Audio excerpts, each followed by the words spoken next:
нөхрийн бор шиг алга хэрнээ эрхийн сэтгэлтэй ховдчуудаа 17 дугаар жарны гал мэчин жилийн сар шинийн мэндчилгээг өргөн дэвшүүлж байгаадаа талархалтай байна.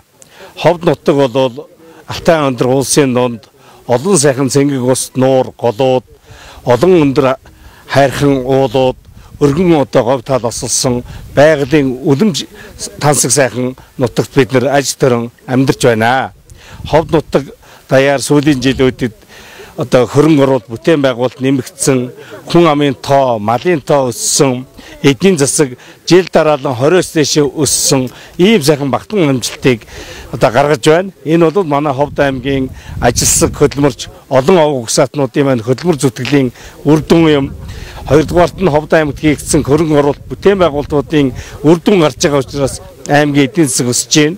Гуравдугаарт нь байгаль цаг уур сүүлийн жилүүдэд үлэмж одоо таатай сайхан байгаа нь Ховд аймгийн эдийн засгийг өсгөхөд сайхан одоо таатай боломж олгож байна.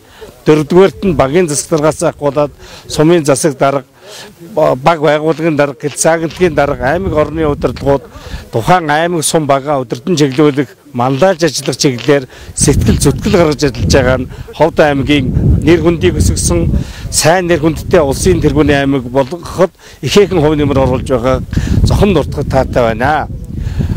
Энэ одоо 17 дугаар жарны гал мэчин жил Ховд нутаг даяар ээл үлзэг өгсөн сайхан жил болно гэдэг тэтгэл төгс байна.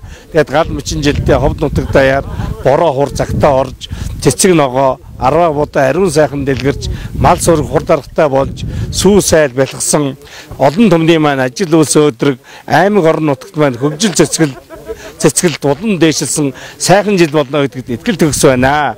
Ийм сайхан жил болохын тулд Ховд аймгийн олон овог угсаатнууд Алтай дэлхийгээ дээдлж анхаас хүндэтгэн хүүхд залуучуудаа дэмжиж бүгдөө эв ие хичээн ажил хөдөлмөрийг урдаа тавин хамтран ажиллахыг та бүхэндээ хүсэж байна. Сар шиндээ хотол төмнөрөө сайхан шиндээрээ